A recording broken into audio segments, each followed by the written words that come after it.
By the end of this video, you will learn how to instantly become a smarter, more effective pickleball player by avoiding a few common mistakes that hold a lot of people back, sometimes without them even realizing it. These errors creep into everyone's game, no matter how long they've been playing. And honestly, I'm guilty of them too. The key is recognizing them, correcting them, and staying sharp so they don't become habits. Today, we're going to walk through a few of these silent killers on the court, and I'll show you how to stop making them so you can start playing at a higher level right away.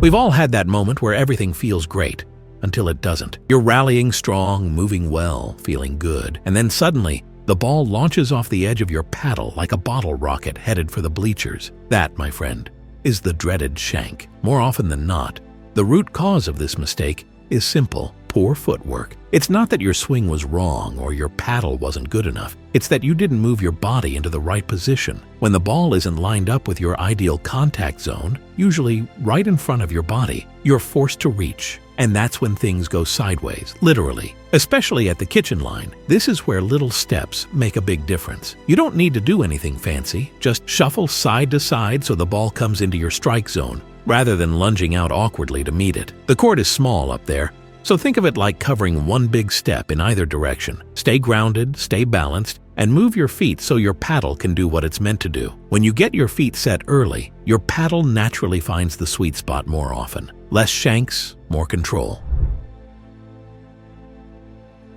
Now let's talk offense. One of the most common patterns I see in recreational and even intermediate play is this tendency to only attack right at the opponent's torso. And sure, at first glance, it seems like a good idea. It's a big central target and players can struggle to handle body shots. But here's the catch. Once someone has a bit of experience, blocking shots aimed at their chest becomes second nature. They can absorb the pace and send it right back, sometimes even harder than it came in. If you really want to make your attack count, you need to change your targets. Everyone's heard about the dominant shoulder, and that's still a solid option, especially when it's exposed. But there are two spots that don't get talked about enough: the upper arms or wings. These zones, just off to the sides of the torso, are tricky for opponents to deal with for a couple of reasons. First, they're lower over the net. That means even if your opponent lets a shot go, thinking it might be out, there's a good chance it's still in bounds. Second, when you attack those off-center areas, your opponent loses access to the power and control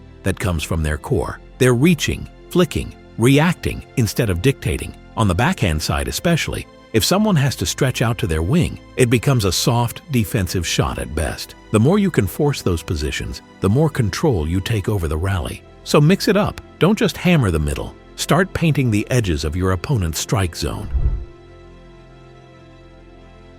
Let's switch gears and talk about shot placement. Not where you aim on your opponent, but how you manage the space between your paddle and the net. One of the worst mistakes you can make, and yes, it's a mistake we all make sometimes, is hitting directly into the net. It's so frustrating because it feels like a wasted opportunity. You didn't make your opponent do anything. They just got the point handed to them. The way to fix this? Think like a golfer. On the course, when you've got a green with water in front, you don't aim for the pin. You aim past the pin to give yourself room for error. In pickleball, it's the same concept. Give yourself margin over the net. A couple extra inches of clearance might be the difference between losing the point and extending the rally. Whether it's a drop, a dink, or a soft drive, try to consistently aim just high enough that a slight mishit doesn't dump the ball into the net. You're not trying to skim it, you're trying to place it smartly, and that little buffer buys you a lot more safety. Now this next one is a little controversial because it looks so pretty when it works. The soft, cute drop shot at the net. It's tempting, right? Your opponent is stuck deep, you've got a ball sitting in the kitchen, and you think, let me just feather this over and watch them scramble. But here's the thing. More often than not, that drop brings your opponent up to the net. And now they're in the one place you don't want them to be. Right in front of you, ready to take control. Unless you've got near-perfect touch or your opponent is exceptionally slow, that short drop shot from the kitchen usually ends up helping them more than it helps you. It's not worth the risk unless the opportunity is absolutely clear. When in doubt, keep them back. A simple reset or even a purposeful dink that holds them at the baseline is almost always a better choice. We want to delay them moving up to the net as long as possible. Every second they spend running forward is another second where you're in control. The paddle doesn't fix habits, it supports good ones. So dial in your footwork, spacing, and targeting first, then let your gear enhance what you've built. And if you're ever trying to choose between paddles, try to match them to your play style. Some players thrive with more pop, others want more touch. Don't be afraid to test and tweak. Good gear, used well, can absolutely elevate your game. So let's bring it all together. If you want to play smarter pickleball and stop giving away easy points, these are the habits to focus on. Get your feet in position early so you stop mishitting and shanking shots. When you go on offense, don't just aim for the body. Find those tough-to-reach zones on your opponent. Avoid cute shots that bring your opponents into the kitchen when they should still be stuck at the baseline. And for the love of pickleball, give yourself margin over the net. Most of these mistakes aren't dramatic, they're subtle, but they quietly take points off the board and give your opponents more chances to beat you. When you clean them up, you'll start to notice rallies lasting longer, points going your way, and your confidence building with every game.